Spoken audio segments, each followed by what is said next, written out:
Pour nombre d'observateurs, la société minière de Bakwanga a amorcé sa descente aux enfers bien avant l'avènement de l'FDL, le régime mené par feu Laurent-Désiré Kabila et poursuivi par son fils, Joseph Kabila. Depuis, la population du Kasaï oriental caresse l'espoir d'un redressement de l'ancien fleuron de son économie.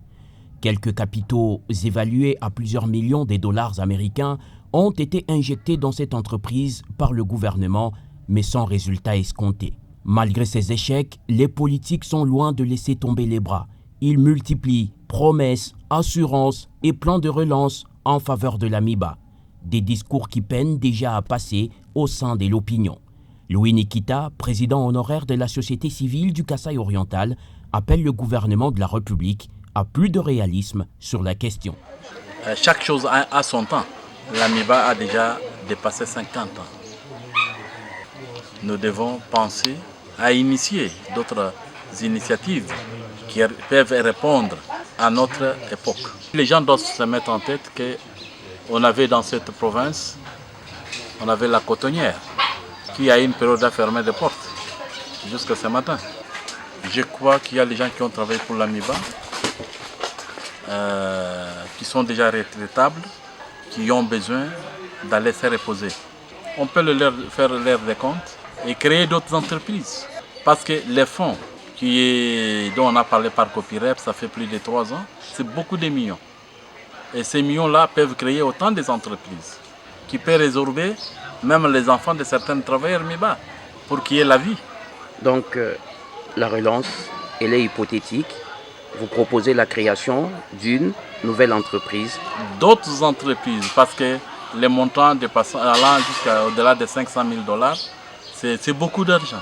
L'AMIBA aujourd'hui, c'est une dette sociale colossale, estimée à plus de 200 millions de dollars américains.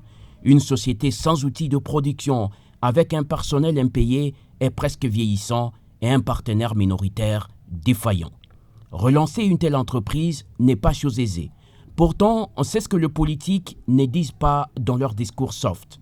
À les entendre, l'argent semble l'unique panacée à la remise à flot de la minière de Bakwanga.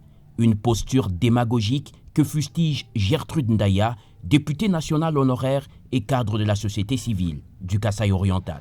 Moi, je pense que ce sont des personnes adultes qui peuvent se dire, quand quelqu'un leur tient un discours, qui peuvent dire non, ça c'est de la démagogie. Parce que ça fait combien de temps qu'ils sont là en train d'attendre dans l'espoir, etc. et que les choses ne s'améliorent pas. L'AMIBA, si elle doit être relancée, mais ce n'est pas dans sa structuration actuelle. J'estime qu'il faut des réformes en profondeur. D'abord, il faut liquider les dettes des travailleurs de l'AMIBA, que ceux qui doivent aller en pension, on puisse en retraite, on puisse leur payer les indemnités de retraite, que ceux qui ont des arriérés, qu'on puisse leur payer leurs arriérés. Donc, quelque part, je dirais qu'il faut reprendre un peu les choses, il faut évoluer. Alors que la quasi-totalité des indicateurs sont au rouge, le président de la délégation syndicale de la minière de Bakwanga, lui, garde son optimisme pour 2 raisons bien évidentes. Febata Ntumba estime néanmoins que la relance de cette société est tributaire d'une réelle volonté politique. Nous avons l'espoir, né par la confiance. Je crois que le personnel MIBA a confiance en chef de l'État et espère qu'il peut toujours faire quelque chose. Je l'ai toujours dit, le problème de l'AMIBA n'est pas le problème de l'argent, mais c'est de la volonté politique. Tout ce que je sais, que si le chef de l'État se met debout aujourd'hui, dit que j'aime que cette société se relance, on ne fera pas 6 mois sans voir cette société se relancer. Il doit prendre des décisions politiques draconiennes pour faire passer cette relance. C'est quoi par exemple? Aujourd'hui, il y a l'argent. Mais s'il a confiance en dirigeants qui sont là, il leur remet l'argent aujourd'hui. Il a IGF, il y a quoi, Cour des comptes qui est là. Mais il met les gens là à côté des dirigeants pour les suivre. S'il n'a pas confiance en lui, c'est à lui que revient la décision. Mais pas nous retarder les gens sont en train de mourir et rien ne s'est fait. Si elle trouve que c'est bloqué au niveau des membres du gouvernement, or que la population l'a élu lui comme président de la République, il n'a qu'à prendre ces mêmes décisions-là à l'égard. Et rester confiant envers sa population et faire vivre la population. Donner l'argent.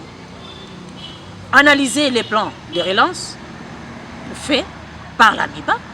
Personne n'a exclu l'expertise que lui-même, comme le chef, comme garant de la nation, peut mettre aussi à côté des dirigeants de l'AMIBA, mais tout en laissant les organes de l'AMIBA fonctionner conformément à la loi.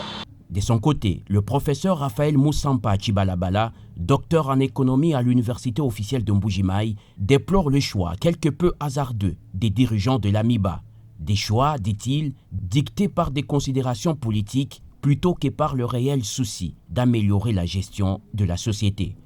Tous les gouvernements successifs n'ont rien fait pour l'AMIBA. Et jusqu'aujourd'hui, on disait non, ces dirigeants étaient contre l'AMIBA, contre les Balouba, ceci. Est-ce qu'on peut encore tenir un tel langage aujourd'hui?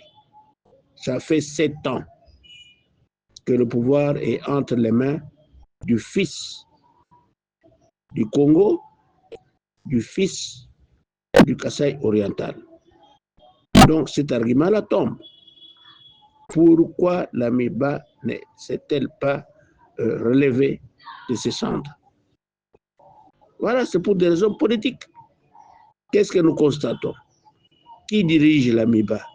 En tout cas, pas des hommes qu'il faut. Comme l'adage le dit, les hommes qu'il faut à la place qu'il faut.